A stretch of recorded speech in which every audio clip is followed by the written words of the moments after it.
Hopefully that is now coming through okay. Fingers crossed. Let me know if you can hear me, guys. Audio should be back on now. Yes, good, good. We're back in business. Thanks for that, guys. That would have been not the greatest start. All clear. Good. I'm pleased. Good. We've got 7 people in already. That's not too bad. How goes? Goes well, mate. Goes well. It's good to see you. It's good to see you. We need to catch up. Big time. Big time. Been too long. We need to talk offline and arrange something, my good friend. I'm good, Julian. Very good. I'm really looking forward to this evening because I'm gonna unleash on the world and talk you through the full filth of what I plan to be taking to the Scottish takeover. So I'm gonna go through even a little bit of tactics. I mean, that's not going to be good for me because if people are listening, they'll be able to take down my list. But I want to go through it.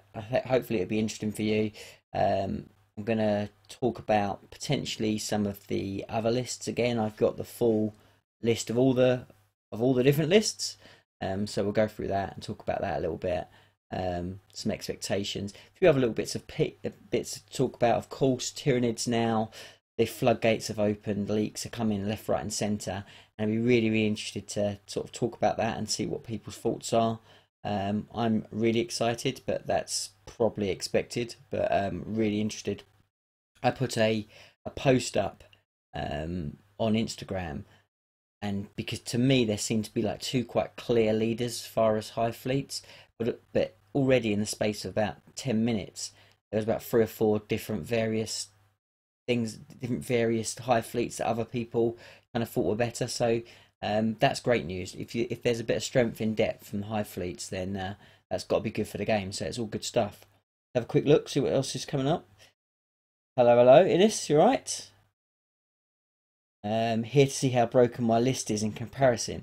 Your list is pretty broken. Your list is clever though, my friend. I'm looking forward to catching up with you because it's a very clever, smart list. I like it. Did you really? Um, it's all about the beers, mate. You know, half the fun, isn't it? I think we're gonna get on well. Have a quick look up. Uh, yeah, 12 people in here already. It's pretty good. Pretty good stuff. We'll leave it like literally maybe another couple of minutes. See who else wants to drop in.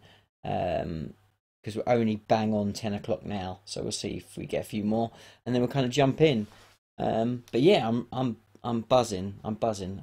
This is probably the first time I've ever committed to doing a show so close to an event. So normally you don't see me buzzing off my face in excitement of what's to come, because normally by this stage I'm crazily trying to paint last minute models or packing or doing all sorts. So it's quite nice that for a change I'm pretty much packed, army's ready to go, feel pretty happy with it, and I'm just excited to chat about it. So it's quite a nice change. But I think, hopefully it'd be good. People that are obviously going to the tournament will know all about it, but people that aren't going to the tournament or maybe don't go to as many tournaments, it's quite good to kind of talk about the preparation and talk about, you know, the feeling before a tournament, because for tournament players, I'm sure there's a few of you in the chat that will kind of agree. It's a little bit like Christmas because there's that kind of real excitement of, you kind of you know what you want to do. You're kind of excited about it. You've planned as best as you can. You're looking forward to catching up with people, and it's kind of like that kind of day before Christmas. And I think if you're a tournament player, you get that kind of buzz before a tournament, and you can't beat it. You get into your first game and you're getting stuffed, and that feeling goes pretty quickly. But it's a feeling you can't really kind of you can't describe. It's what it's all about. It's why we do it, I think personally. But it'd be interesting to see what you guys think. Um, da, Boom. Got to choose a high fleet. Yes, you have. Yeah, and then the choice is good. It's really good. These are looking fun, yeah. They are looking really, really fun. I think, and actually I think they're looking quite clever. So I think um, there's a lot you can kind of do with them just by the kind of just looking at what we've got so far. And I think to kind of piece it together to get the optimized build is going to take a little bit of time to kind of work it out. I've got some really good ideas. Um, but again, the general dynamic of 8th edition means you have to consider quite a few different factors. So I think it's not a foregone conclusion any list that I've seen. There's if you were absolutely tailoring what you're after, you can go anti-demon now and be really effective and really shut down psychers. But to just go just down that build, you're probably going to find you won't do well necessarily at a tournament, because even though, yeah, we know demons are very strong, horrors are everywhere, but actually, you need something that can take on everybody, and that might take down your chances a little bit. I think 100% the way that Tyranids are going to be built, they're going to be built with lots of different high fleets, and that's kind of, it's a bit of a fluff killer. And it's going to be a bit of a nightmare for Tyranid players like myself, because we're going to need to define what high fleet is what high fleet, because that's the only fair way for our opponents to play the game. And that worries me a little bit, because I'm not going to go and start painting my Tyranids like 3 different colours to represent 3 different high fleets. So I'm going to have to find a way of being kind of clever with it, because I think the magic is going to be in mixing the high fleet. So have a detachment of this that does this very well, have a detachment of this that does this very well, put them together, and you've got a well balanced Tyranid list. That's kind of my gut feel. But to do that and make it kind of friendly for your opponents, I think as Tyranid players we're going to have to do a bit of work, because I'm not about being an arsehole and going, well, these gaunts that look exactly the same are this and this. It's just not really fair. So I think we need to play the game a little bit, and we need to kind of work out how to do it. But I'm sure there's some, you can just paint the bases, but for me that again ruins the effect of your army. But anyway, I digress. We'll talk a bit more Tyranids later. What's going on here? Everyone's kind of nuts on the chat, which is cool.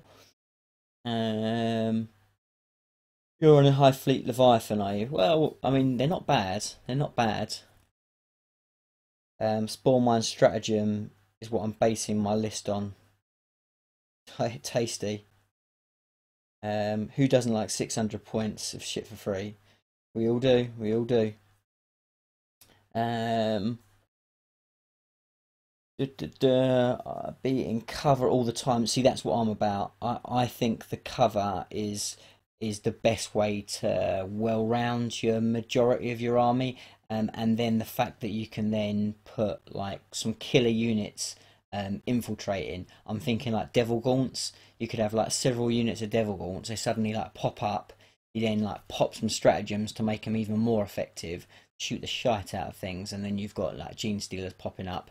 I think that sounds like the magic. And then you've got your Exocrines sort of at the back that are now suddenly rocking a 2-up save. It's just crazy. So, but I can't wait to get hold of the book and start working out some dirty combos. I'm sure they're in there. I'm sure we can make it work.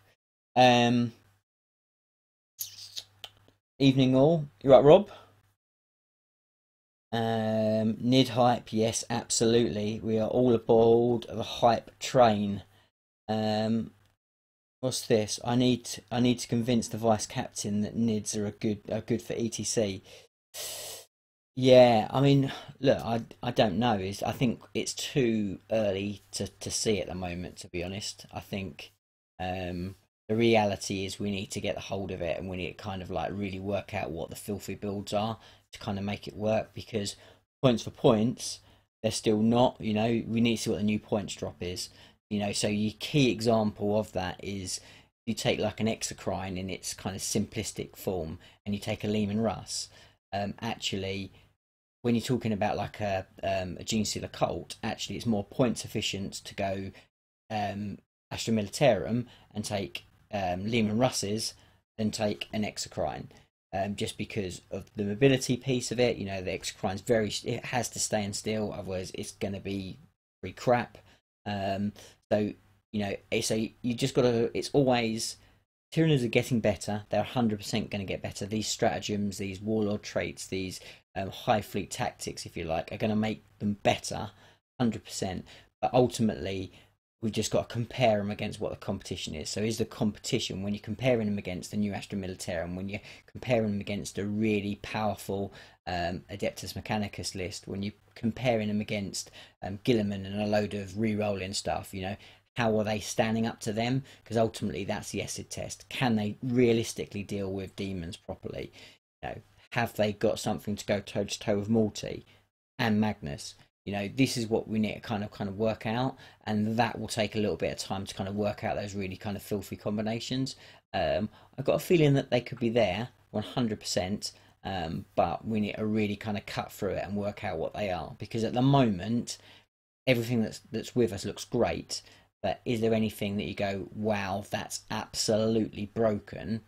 Probably not. You're just thinking everything is pretty good, you know. You know, you think of Swarmlord, for instance. Swarmlord is like such an incredible unit, but points for point, still not point sufficient. You know, I've run him at a tournament now, and I learned very quickly that his trick is incredible, but ultimately you still basically 400 points for him. 400 points you can make use a lot more efficient. You know, I'm actually thinking that potentially with the deep strike now, we're going back almost to hive tyrants, dropping down, deep striking, and then using the devourers and just gunning things down. Use some of the re-rolls, so they're like re-rolling ones. That's probably your best build off the top of my head for a damage output against the meta as we are at the moment. But we'll see. We'll see. Hopefully they're I really want Nids to be at the top, but we'll have to see, because ultimately all these codexes, all they do is they give you an extra, but they're only building on the core that's already there in place. And if the core isn't absolutely up to the others, you're always going to be struggling. So we'll see. But I'm like massively going off piece now, because you kind of got me going on Tyranids, and that's not what this is about. Is there no video? What do you mean, is there no video? I don't even know what you're talking about, Wargames. But hello, Martin. Anyway, nice to have you in. Nice to have you in the chat. I don't know why you're saying is there no video, unless it's gone. Just confusing me, which is a good thing. But I think it's something to do with you, because everyone else I think can see me. Not that they potentially want to, but they can see me. Hello, table War James. Tabletop War James. Stephen, hello mate. Filling up. Nice to see you all in the chat. Anyway, guys, I think we've been chatting a good 10 minutes after the 10 o'clock start time, so let's kind of jump in and kind of get this show rolling. So, welcome to Wargaming Weekly. It is the weekly, sometimes, maybe when I can, whatever, show all about anything Wargame related. So it's quite off the cuff, it's quite interactive. We talk about news, we talk about rumours, new releases, tournaments, lists, tactics, and quite a bit of banter in between. As always, we are brought to you by Wargames. Martin, the legend himself, is in the chat, and do check out Wargames for all your hobby goodness. Check out the website, they've got some great deals on there, and they are the best people to buy from. Just pure and simply, so do check them out, and so much cool stuff coming down the line. What a great time to jump on there and buy all your goodies. So, and as always, the link is below, so jump on that if you want to go and check out the website. So jumping in there, so news, let's quickly skim through news, because I want to concentrate mainly on the list that I'm taking, and I want to talk about the event that I will be leaving for tomorrow morning in probably about 3 hours time. So I want to concentrate mainly on that, and I don't want to be here until midnight because I do need a little bit of sleep. But before we go on to that, we will talk a little bit of news. So what I want to start off with the news straight hot off the cuff from yesterday was the final 45, something like that.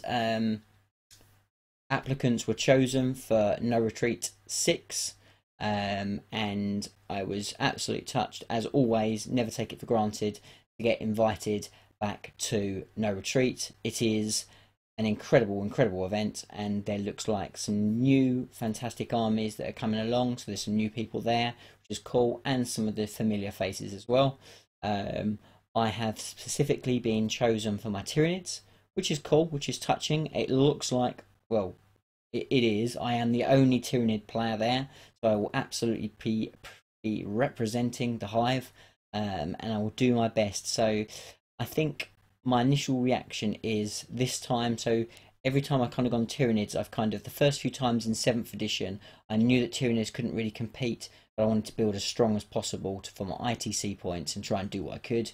The first one in 8th edition, all I wanted to do was build something that was fun and fluffy and that got an opportunity to use all my models. But this time, I feel that I want to kind of prove something. I feel like I want to potentially wrap that up and see just how much filth I can turn on from the Tyranids. Just see whether I can make them compete, whether I can find a list that is as brutal as possible and really try and take that title. That's kind of, that's what I think is my aim. I need to kind of work it out over the next two or 3 days and kind of work out what my focus is, because once I've kind of got that, that will kind of work out how I want to kind of hobby and how I want to put things together, how I want to practice. But that's kind of, at the moment, that's the way I'm feeling. That's the way I'm feeling. And in the same way, I'm feeling like I probably want to take Tyranids to the LVO and see if I can try and go for highest Tyranid at the event. So I'm not going to get it for ITC. I've not really played any events this year. But what I can do is try and get best Tyranid player at the LVO. And that would be a great achievement. So I probably will go down that route. I need to see the codex. I've got a backup, which I'll be talking about more this evening. But that's kind of my gut feel at the moment. But thank you very much for inviting me. Really, really do appreciate it. We've got some other event news. So tickets have gone on sale for the London GT, another very, very cool event. They've taken it up a notch this year. They're actually doing multiple events and they're doing them at the Olympic Stadium. So big event. Should be very, very good.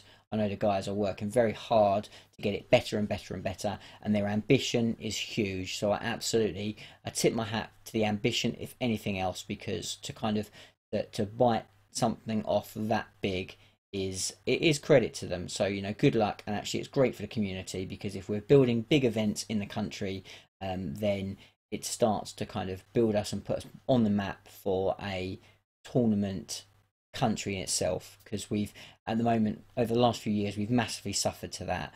Our events have been very small, not necessarily the best events, and it's always been about the US, but we've slowly but surely started to build it up.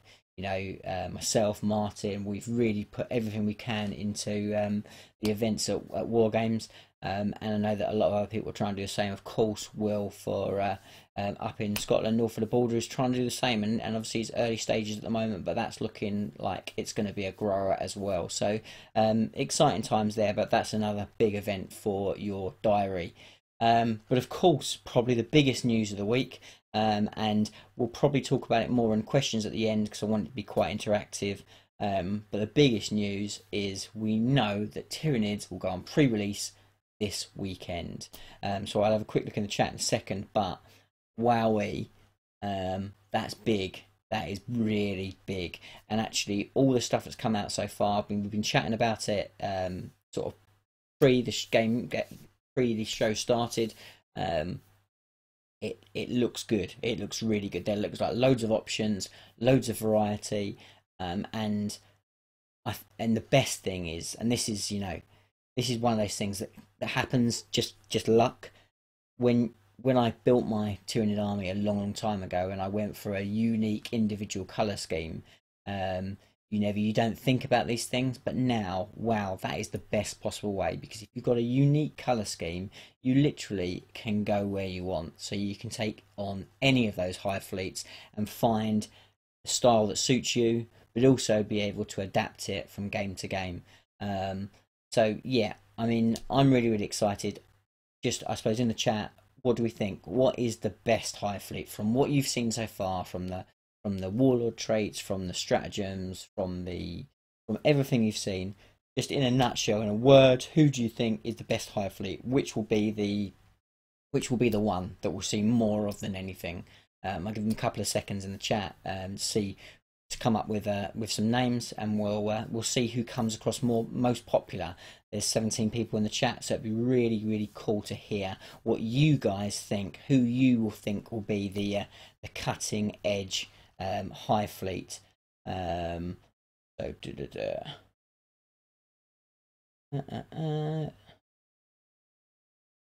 we think. Well, that's cheating. I know that the best high fleet will be a mix of detachments. We've already spoken about that. Play the game. Play the game. I want one. I want one high fleet. Kronos. Thank you, Martin. I'm pleased that someone's playing the game. Look, Martin understands it. So Kronos. So Kronos are probably the meta busters, I would say, because at the moment demons in Von saves are very powerful, and they're all about taking that down. So they are very much the meta busting high fleet, and they've got some really cool stuff in there. So I don't know whether there's the gun that goes straight through in Von saves. I don't know whether that's a Kronos special. If it is, that's even more ammunition. Get it? That is potentially the best high fleet. So I'm pretty much with you there. I like that. Kronos for sure. We've got another one there, which is good. Whatever Simon Wakely decides.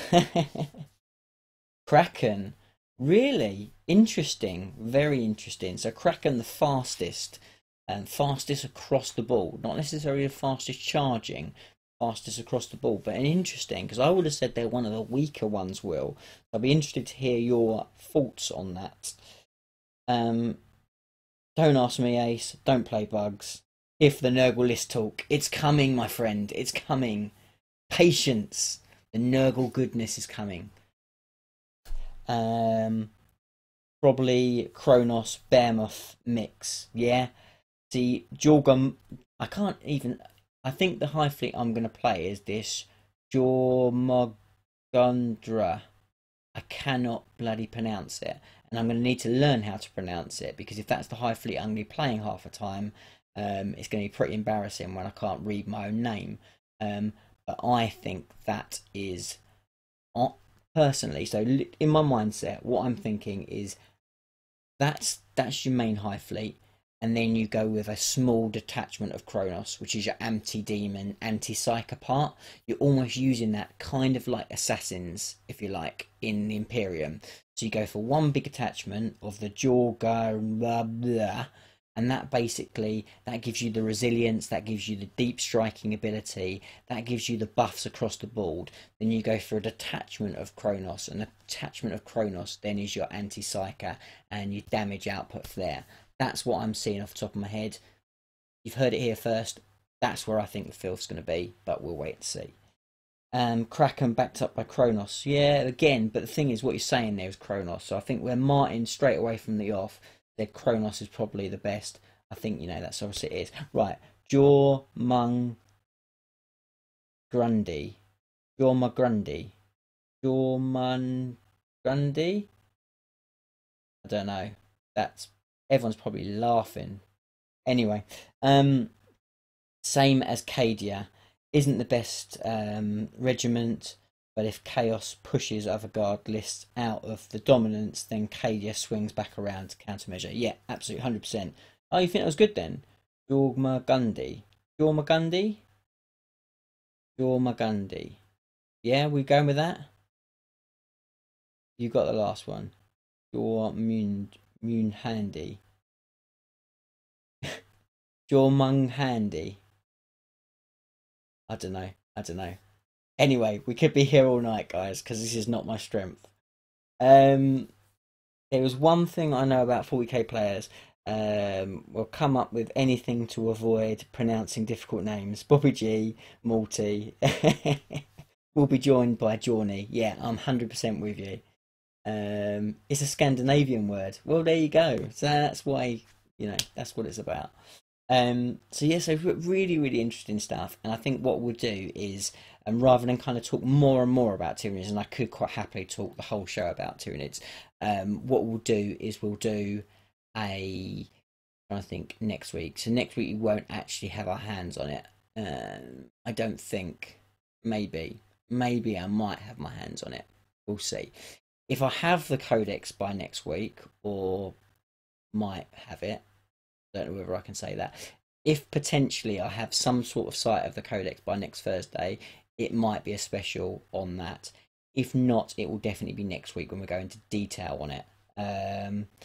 And before we go on, just before I forget, because I forgot this last show and I want to make sure you will know about it. So if you haven't already checked out, there's Rob, who used to be on Warhammer TV, has now started his own show called The Honest Wargamer. So you can check them out. You can search them on Facebook. You can search them on YouTube. They air on Twitch, and they've been going now for a couple of weeks. And basically, the premise of the show is to focus in real detail, either on a unit, on a data sheet, on a formation, whatever it might be, and then really pick it apart. It's loads of banter, pretty chilled out, bite-size kind of video stroke podcasts. So if you haven't already, check it out, The Honest Wargamer. So jump on there, give him a sub, follow him on Twitter, follow him on Twitch, and tell him that I sent you. But the news is I will be on the show in just over a week. So basically, once the Tyranid Codex drops, there's going to be a Tyranid special on his video, on his show. So we're going to talk about that, and there'll be lots of banter, and hopefully it'll be a lot of fun. So obviously, close to the time, I'll give you some extra warnings on it, but that'll be coming down the line very soon. And yeah, gonna be a lot of fun. Can't wait. And then probably it might be after Christmas, then you'll see Rob on the channel playing against me. Not too sure whether he'll be on this channel or whether he'll be over on Twisted Dice. Probably on Twisted Dice, but we'll see. But definitely he'll be playing at least one game, if not a couple of games, early in the new year. So again, something exciting to look forward to there. He's a top lad, and he's really excited about being independent and being really active in the community. So I think you'll see a lot of him. So watch your space. That's The Honest Wargamer. Anyway, let's have a quick look at the chat. All I can say, I've just looked on there. I said, your mum as a granny. I don't really know what the hell was that. Anyway, very random. I'm sure it has some context if you read up through the chat, which the advantage of you guys, if you're watching this afterwards, which you might be, 10 o'clock Thursday, join the chat, join the party. It's quite funny. Trust me, it's quite a laugh. Anyway.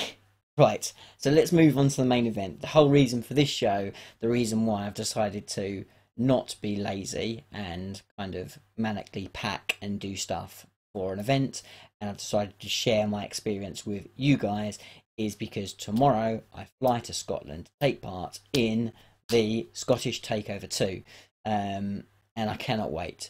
So for those of you that haven't heard me speaking about this for the last couple of weeks, it's a relatively new event. This is obviously the second one, funny enough. Been organised by a good friend of mine, Will, a regular down at our Wargames events, and a real gentleman. He always brings down a good crowd, loves getting involved, very, very good player. So he does put together a pretty mean list, and he knows what he's doing on the battlefield, and he's great to play. So it's always a joy to spend some time with Will and the rest of the gang. So what happened? So basically, he invited me last year, and I just had too many commitments, a bit burnt out with tournaments at the time, and I kind of had lots of other things scheduled. So I couldn't make it. When the invite came this time, it was too good not to pass up, because I really wanted an opportunity to go up there and to kind of see what was going on and really support the event, because I think it will definitely be a grower. As I've said before, I can see it really picking up traction and being a big event for the future. So I really want to kind of make sure that we do everything we can as a community, and everything that I can do as a channel to make sure we put it on the map and give it the attention that it deserves, and I know that the effort that Will's put in absolutely deserves it. So flying up there tomorrow. Obviously, the event starts at Saturday, and so yeah, so that's what's happening. It's, I don't know what the last kind of count is. I think it's about 25 players, something like that. Probably will correct me.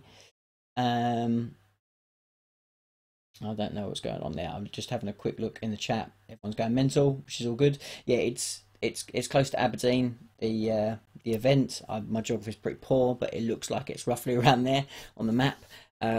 So it should be a really interesting place to kind of go and see something different. I mean, I've only been to Scotland a couple of times in my life, and not really kind of looked around too much. So it'd be a good opportunity to again see a different place and, you know, do some wargaming somewhere else for a change. But the event itself, yeah, so it's an ITC event.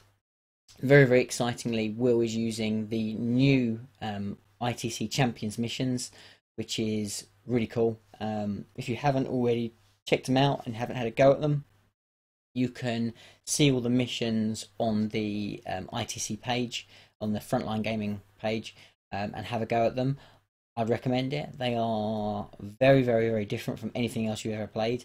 You have to distance yourself away from thinking, I'm worried about this kind of comping the game, because it does. It heavily comps the game. It's completely different from playing out of the book. So far removed from that. But the dynamic of the game, I think, is really, really good. It does make you think completely different. Your tactical approach completely changes.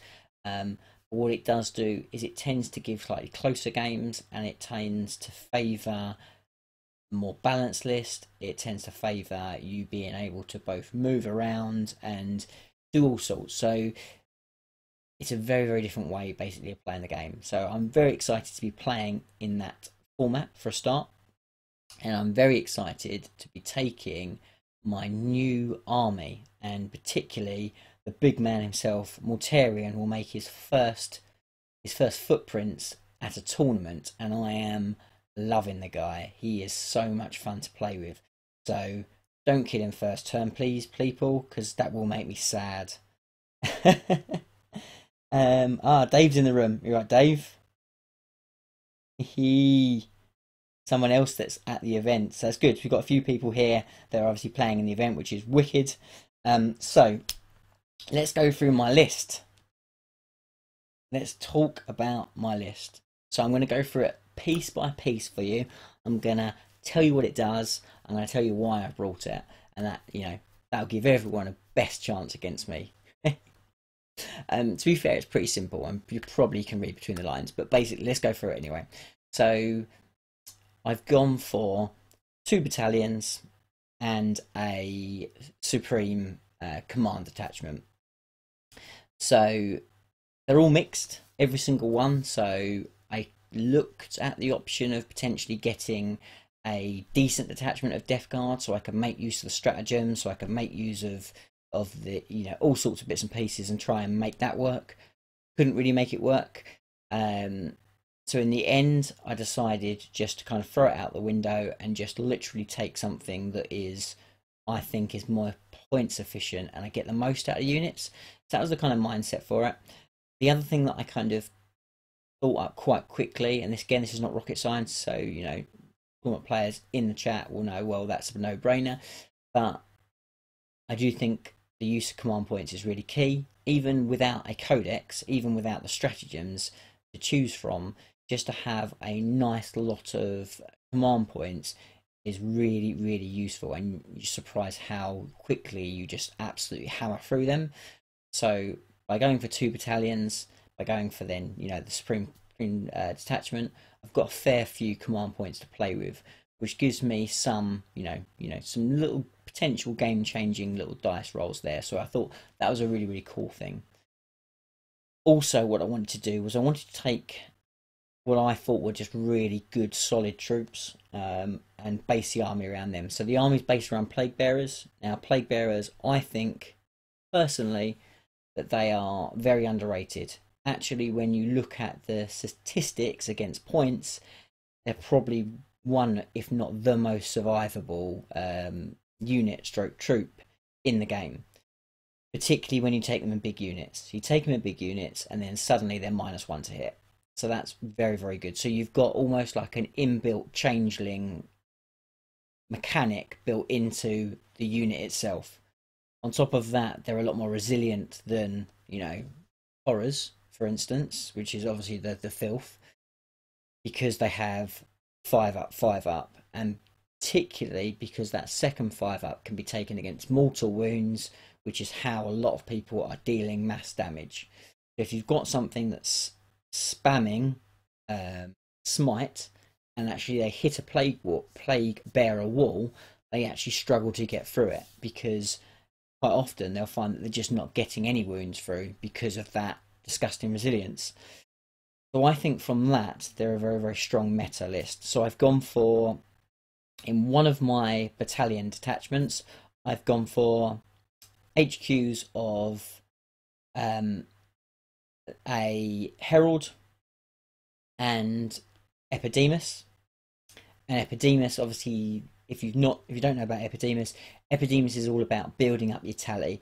So every time a Nurgle demon kills a unit, you get a tally point, and that tally point then equates to buffs once you hit certain amounts. So the first one rocks in at 2.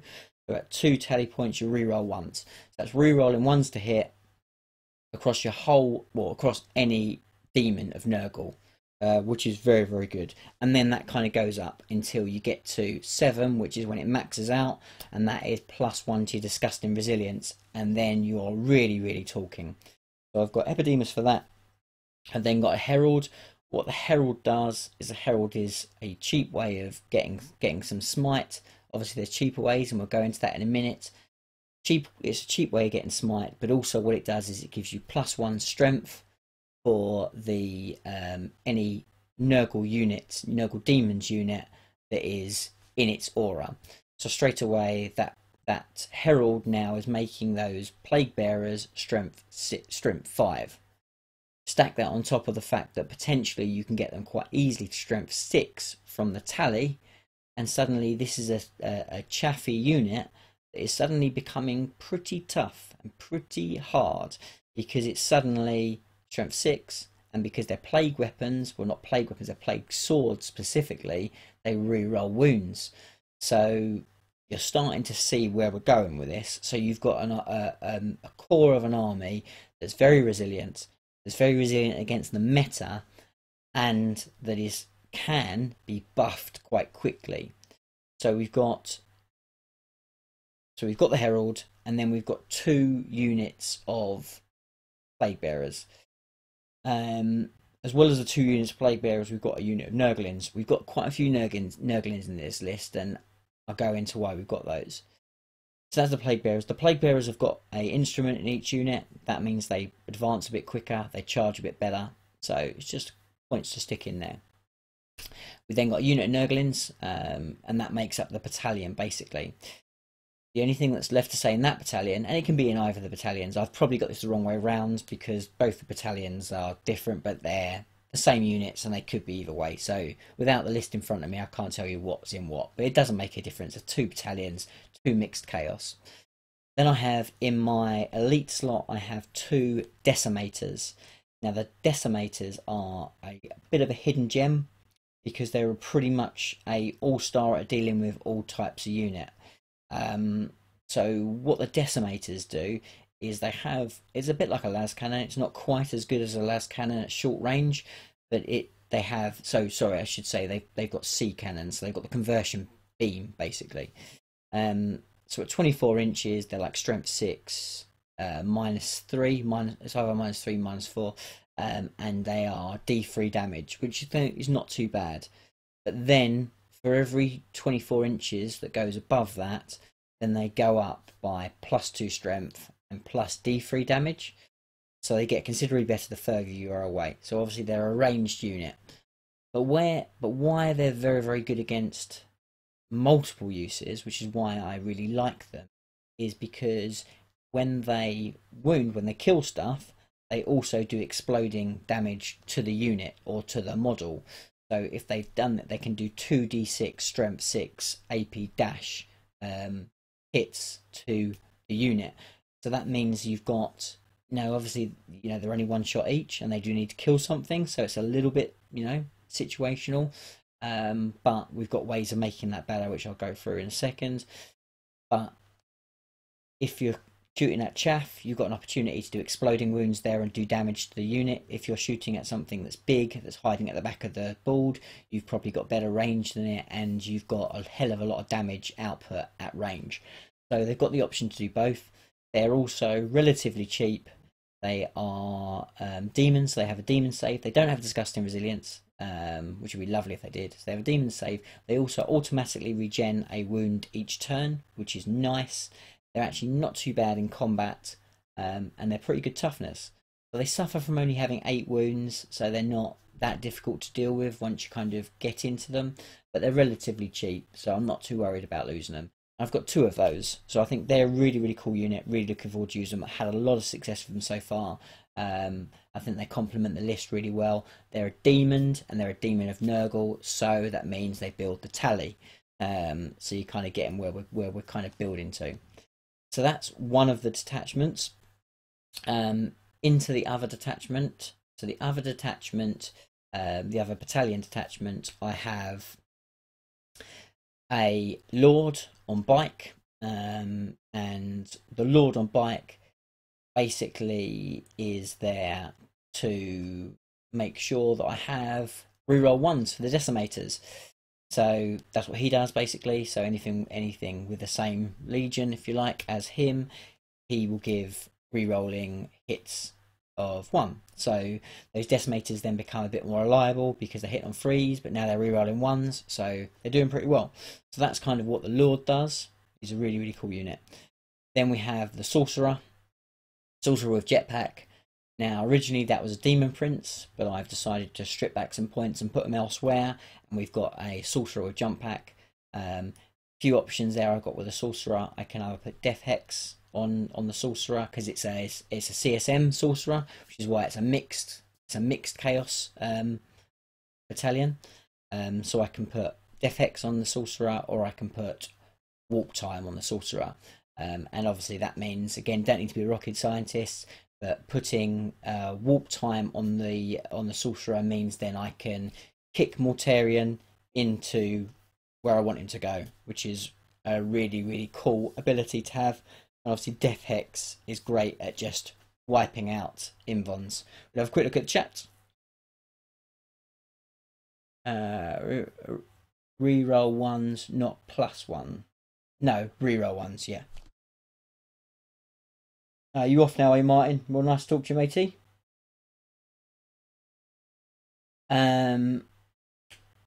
See you later, Julian. But yeah, so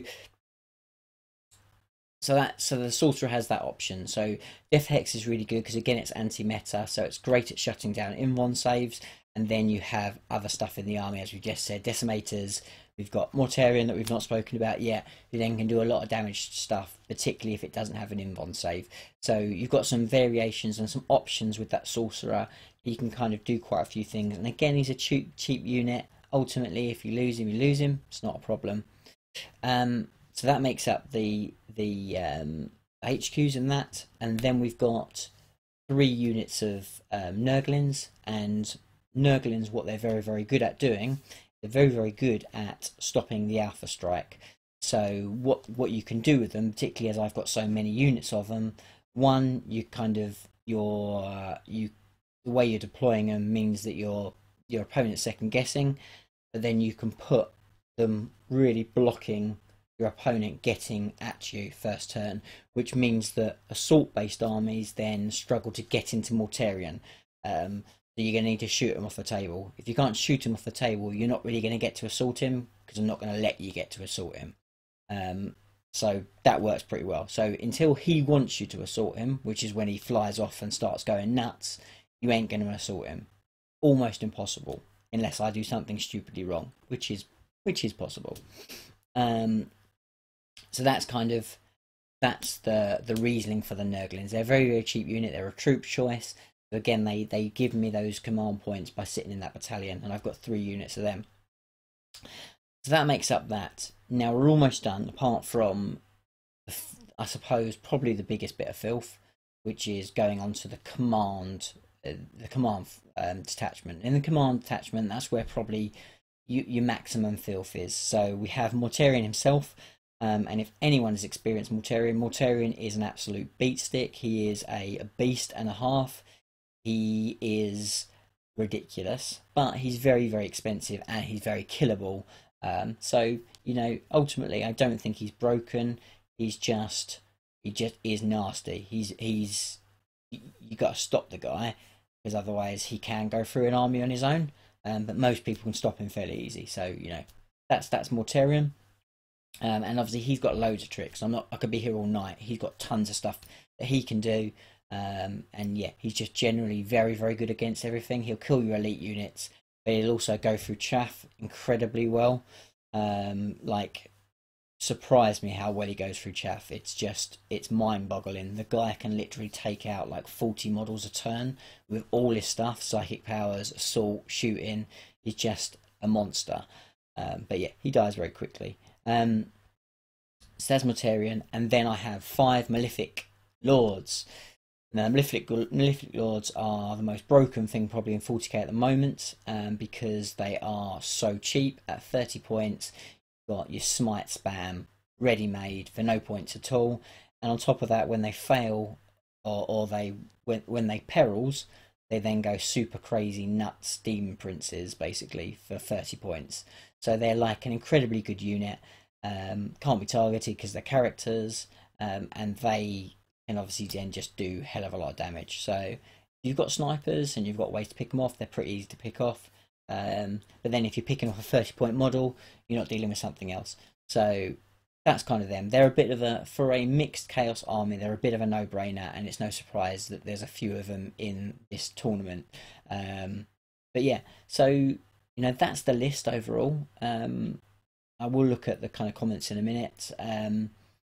What do I think of it? I think it's really good. It's very, very strong. It's very powerful. Do I think it's necessarily the best list? Well, I've seen some better lists in there. I think there's some really clever lists in there that potentially will be better against more opponents. Is it good enough to win the event? Yes, it is good enough to win the event, but it's going to need a little bit of luck, and it's going to need me to play it very, very well and to pick my fights. And if anyone that's ever played me will tell you, probably my biggest weakness is I like to go for the jugular, and I don't like playing defensive. And when you've got a big beat stick like Mortarion, you still need to be clever with him, and I can guarantee you that I will just literally give him away too many times because I like playing aggressive because it's fun. But yeah, so the list is definitely capable of hanging with anybody, 100%. It's capable of winning the mission very well. I've had a few test games with it now, and it performs incredibly well, and it performs very well against metalists. It very much equals the horror spam.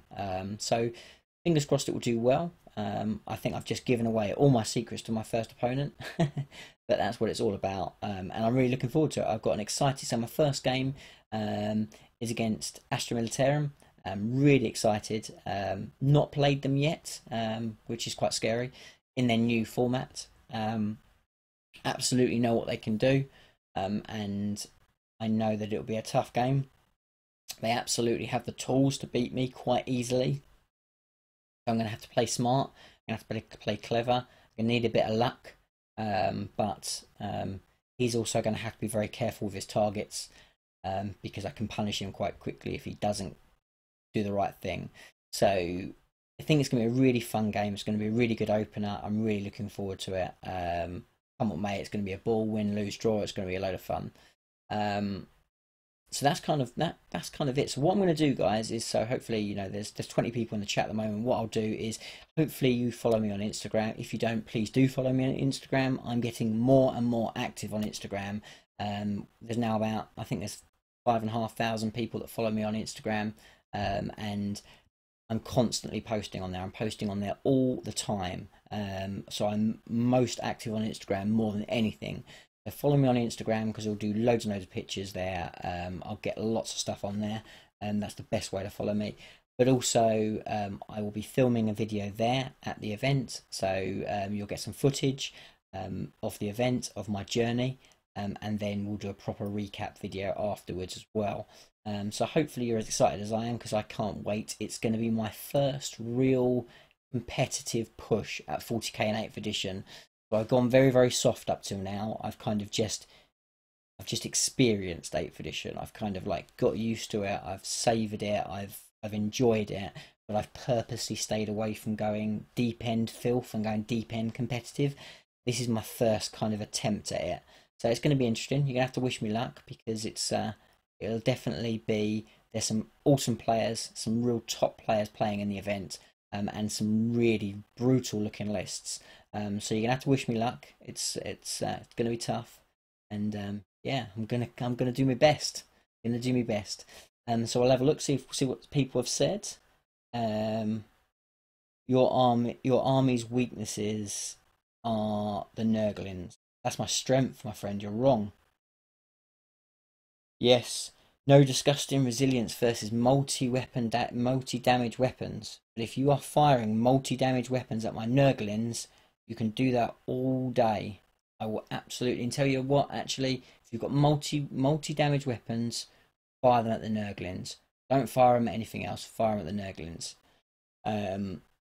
So you know, the reality is the Nurglings are so cheap, and also the Nurglings play the mission so damn well, because they can literally, without telling you every secret, they can literally rack you up so many points like that. So yeah, they're a bit of an all-star, to be fair. They got a lot of tricks. They can really command in regards to deployment. They stop the strong alpha strike, and because I've got enough of them, they really dominate deployment. So I think they're incredibly strong. They also hold up things like smite. They're just good. I expect them all to die by turn 2, but ultimately they're all separate units. You actually have to, you want to shoot small arms fire at them, because you don't want to waste your good stuff on them. If you're firing small arms fire at them, happy days, because they'll take that any day of the week, because they'll get disgusting resilience against it. So you know, I think they're awesome, which is why you've got them in your list.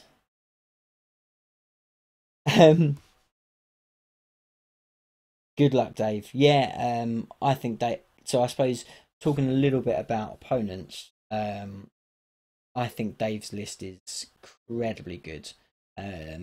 It's really powerful, It's real efficiency of points, which is what I like, and doesn't surprise me from Dave. It's real meta at the stuff at the moment. Those spamming horrors is just so powerful. It's so difficult to get rid of them, and they still play this mission very well.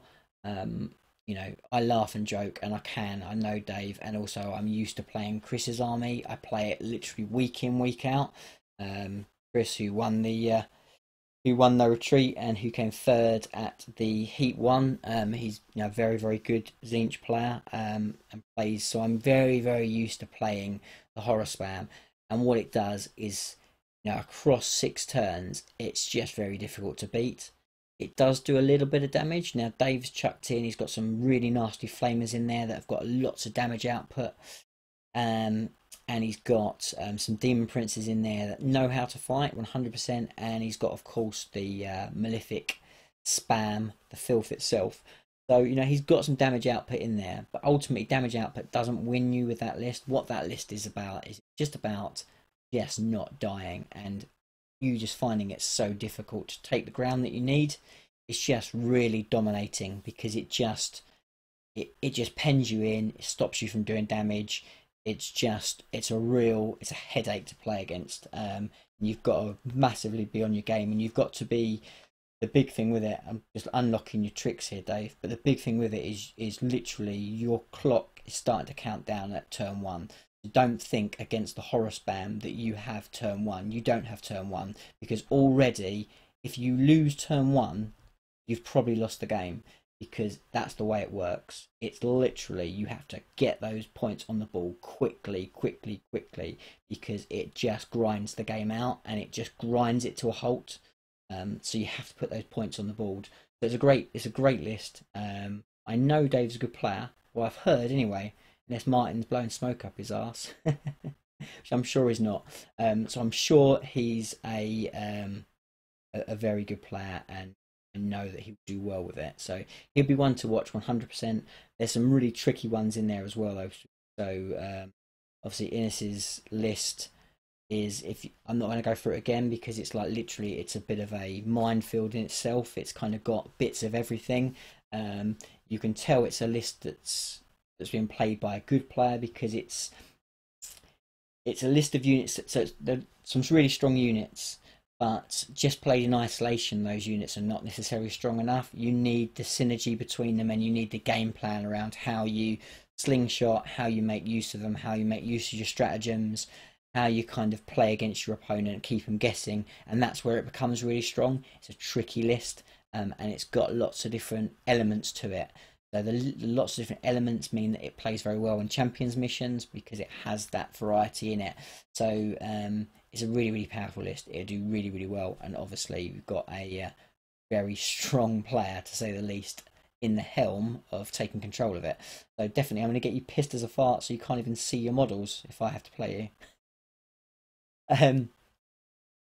Tell the folks about the STO restrictions for builds. Yeah, it's a really good shout. So what we'll put in place, which I think is a really nice touch, is he has maximized the amount of same units that you can take. So the maximum of the same unit you can take is 5. You can't take any more than that. So that stops you from spamming lots and lots of the same thing. So whilst in a really competitive tournament setting, you might well find 10 Malefic Lords and this, that and the other. You can't do that. The maximum's 5. That does really restrict you, and it makes things a little bit more even and a little bit more fair. So I really like that. It's a nice dynamic, and it's a clever idea. So, and we'll see if it works, you know. But I like it. It's good. But as always, competitive players will find a way around it, and that's the reality of it. I've got them in my list as Will's comp. Yeah, 100%. One Supreme Command. Yeah, one Supreme Command. That obviously that's the same. Well, it's not the same thing, but it's for the same means, basically. What's it saying? Get my first 750 NIDs this Christmas. Advice. Well, so it's really difficult to give advice because we've not seen the codex yet. I suppose my biggest, and this is kind of almost taking a step back from the major competitive talk that we've been talking about for the last 20 minutes to half an hour, but my biggest advice is, you know, take the models that you love, play with the models that you love and that you enjoy. 8th edition is a lot more balanced than 7th edition in its simplest form. So obviously at a competitive level it's completely the opposite. In a friendly format, it's very balanced. Every unit has a job, and every unit can be fun, and every unit can do something. So, you know, I would definitely take what you really like. For me, I suppose from what we've seen, it looks like a Hive Tyrant would be very powerful. If you get a Hive Tyrant and you watch the videos and what have you and magnetize it, so magnetize the hell out of it, so it can be a Swarm Lord, so it can be a Flying Hive Tyrant, so it can have all the different gun options, I think then you'll have a lot of fun with that unit, because I think in every single variant it's going to be very strong. So that's probably bet. Gene Stealers are still going to be very good, so Gene Stealers are a very good bet as well. But I don't want to give you any more advice than that, because we'll wait and see until we get the codex. But buy what you love. Buy what you love. I love Trigons and Morlocks, so I've got loads of them. I've got loads of everything, but they're a cool unit, and that's kind of, I would build an army around them because they're cool.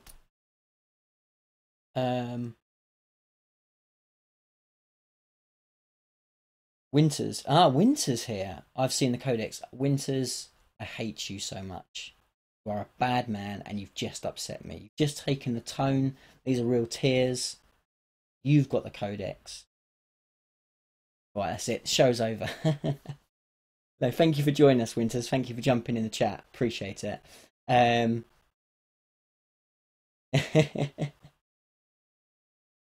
There's so I could ask you so many questions, Winters. I had a. You won't mind me saying. So I had a chat with Lawrence earlier, and I know that these guys cannot say anything. And actually, so reality is, let's be fair. I love the two of them. So both, both Winters and Lawrence. I'm fortunate enough to be able to call them friends. They probably don't think I'm a friend, but there you go. And obviously they've signed bits and pieces, and fair play to them, and well done to having that opportunity. So I would never really quiz them because I just don't want to put them in that position because it's not fair. I'd wait for your review, Winters, of you not knowing anything about Tyranids and showing us that you know nothing about Tyranids, while I bite my nails and go, I should have it. Okay, anger over. But as I said, so when I spoke to Lawrence and I said, just tell me one thing, Lawrence. I said, how good are they on a scale of 1 to 10? And he came back and said a solid 8. And I said, I'll take that. And that was basically it. That was conversation over, because as I said, I won't dig any further. But yeah. I look forward. I really look forward to watching your review, Winters, and learning nothing, because you know nothing. Hello, Ian. Hello, goodbye. Sorry if I missed you earlier on. Thank you for joining us. Hello, Nick. Didn't see you in the chat. Welcome. Is part of the fellowship. I don't know anything about NIDs. Only they are really, really mean. Thank you. Yeah, I hope they are really, really mean, Winters. I hope they are. But yeah, I'm excited. I can't wait to see your review. All joking apart, it'll be good. He's more of a groupie. You're nobody's friend. No, thanks, Martin. Appreciate that. I love you too. Oh dear, dear. I tell you what, it's hilarious. Well, guys, so questions. Now you can ask me anything you like. You can ask me about the Tyranid Codex. You can ask me about whatever you want. Expectations of the tournament, whatever you want. I'll give you another couple of minutes because it's 11 o'clock, and actually I think I need to leave home tomorrow at 4 o'clock to catch a flight. Probably need to go to bed. I haven't packed and I haven't booked my parking yet, so yeah, I probably need to go soon. But before I do, I'll give you the opportunity to ask any questions, whatever it might be, whether it's to do with what we spoke about tonight or anything else. Ask away. Stupid, don't care. It makes me laugh. Who's your top 4? Right. Okay. So, let's have a look. Right. Just seeing if I've missed any other questions before I answer yours, Dave. Who do you fear most? So the first question I think is Will's. So who do I fear most at the STO? I would say I fear Dave most at the tournament. Really, honestly, because it's a very, very good counter. So it's basically becomes a bit of a stalemate. Two lists pretty much cancel each other out. I think I can potentially outplay other people's lists just because they're different and because I have a different factor and different. But Dave's list, same as Chris's list, they're very much a stalemate list. And Dave's probably a cleverer player than me. So I might struggle against that. It's basically just two brick walls hitting each other and nothing moves. But I think he might just have the edge, so I probably fear him most. And I think maybe second to that is the tank command if he gets first turn, because he's got so much shooting, he can kill anything that does any damage in my list in one turn quite effectively. If I don't roll hot, he'd probably be my next fear, even though his list as a balance is not that great because he has no chaff. So if I get first turn, and there's a few other factors involved, but I've got an opportunity of completely annihilating him. But if he gets first turn, that can be very, very brutal. But I think overall, it's the two lists are so well matched that I fear that, I suppose.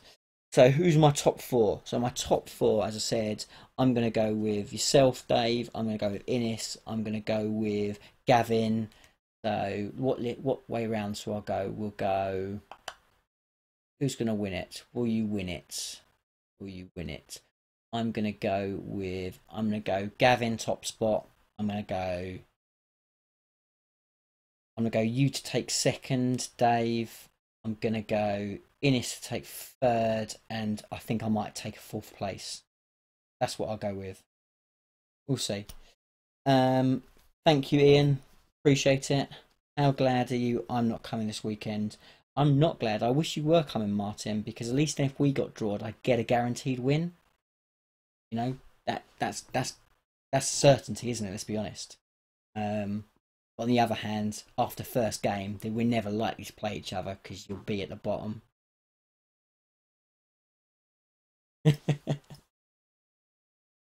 No, I'll be missing you, mate. I'll be missing you. I'll give Dave a hug for you. That'll scare him. Best of luck for the weekend. Even if it's puke marines. Yeah, cheers, mate. Thank you very much. Good luck with your nids.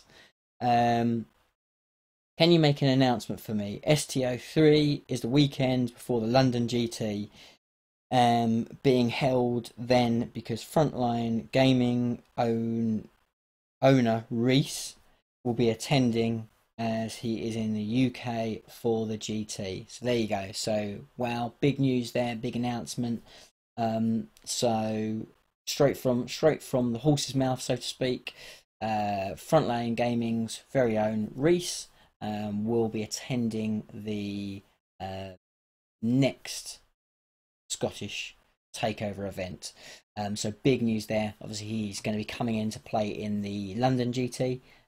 So great news that he's going to come and be here early enough to then play in the Scottish event. So fantastic, great news. So, you know, keep an eye out for the links, because I will make sure that I put them on my pages and Instagrams and stuff like that. As soon as we get some official stuff, I'll post it, and you can make sure you get tickets for the next one, because I think it'd be cool. And obviously I'll give you all the update on how this one goes.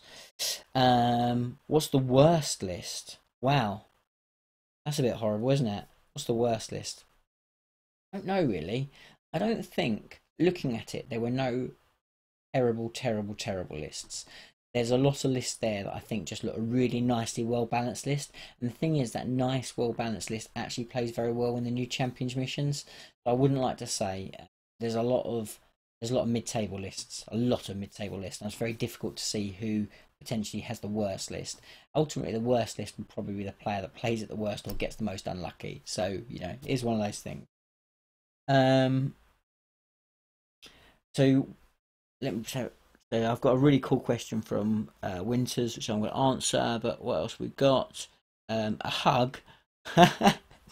Yeah, I know you'll probably punch me, Dave, but it would just be funny. He'll literally knock you out. Yes, he probably would. But that's not difficult. Right, so Winters is asking me, what high fleet do you think you might play? So the way I see it, and I talked about this right at the beginning of the show, but I can't pronounce the name, Winters, which is a bit of a downer, but I can't pronounce it. Jorn something is the name of the high fleet. It gets the +1 cover anywhere. So that, I think, is the one I like. It specialises in the tunnelling, which I think is really cool, and that I like Morlocks, I like Trigons, I like Gene Stealers going through the tunnels. It suits the way that I kind of play at the moment, and I think the +1 cover is going to be a really good army round buff. I think that's the one that seems to me as a all-round best high fleet, and the one that I'll probably go for. I'm also very taken by Kronos, because I play a lot of demons, and the player I play the most, who's Chris, plays demons. So what we were saying earlier is it's a bit of a fluff killer, but potentially a detachment of Jorn, whatever it's called, and a detachment of Kronos. So you've got your anti-psych, which is almost your Tyranid assassin type thing, paired with the army raid cover for the majority of your units. So that's kind of what I'm seeing at the moment. That's what I'll probably go with. You know, you can take that. You can take that, Winters, because you probably learnt more than you will in your whole review. Not bitter. Right. Okay. What else we got? STO attendance. Get first digs at tickets. Well, that's pretty cool. I like that. Knock knock. Looks be. I don't know why I read that. It doesn't say knock knock. It says Kronos. I'm tired. I need to go.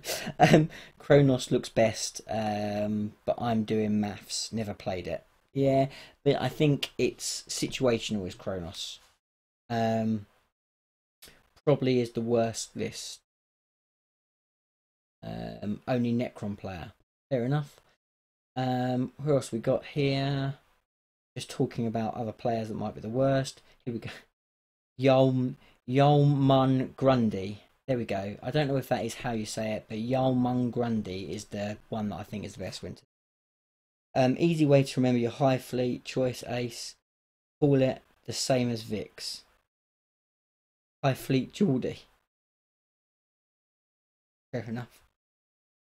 Your mum's granny is what Martin thinks it's called. I don't know if that's correct, but there we go. Necrons. Yeah, I think you've missed the point a little bit, Nick, but not long before your Necrons. Not long. Not long. And on that bombshell, I think we will probably call it a night now. Hang on, Will saying. What do you want, Will? Quick, because I've got to get a flight in the morning. And if I'm looking miserable and tired when you pick me up from the airport, that will be your fault. Why am I not in the top 5? You might be in the top 5. I said the top 4. There we go. You'll do well. You'll do well, Will. You'll do well. Thanks very much, Winters. Look forward to the review. Thank you for joining us, mate. You are a legend. I look forward to it very much so. Oh, well, who jumped in here? Hello, best of luck. Have a safe trip. Thanks very much. Good luck to everyone else. Appreciate it. I ain't picking you up. Vic is, so don't mess. Fair enough. Pleasure watching. Thank you for joining us in this. Much appreciated. See you later. See you tomorrow. All the best, guys. I'm off now. Thank you very much. Wish us luck. See you on the other side. Take it easy. Bye for now. I'm going. Bye.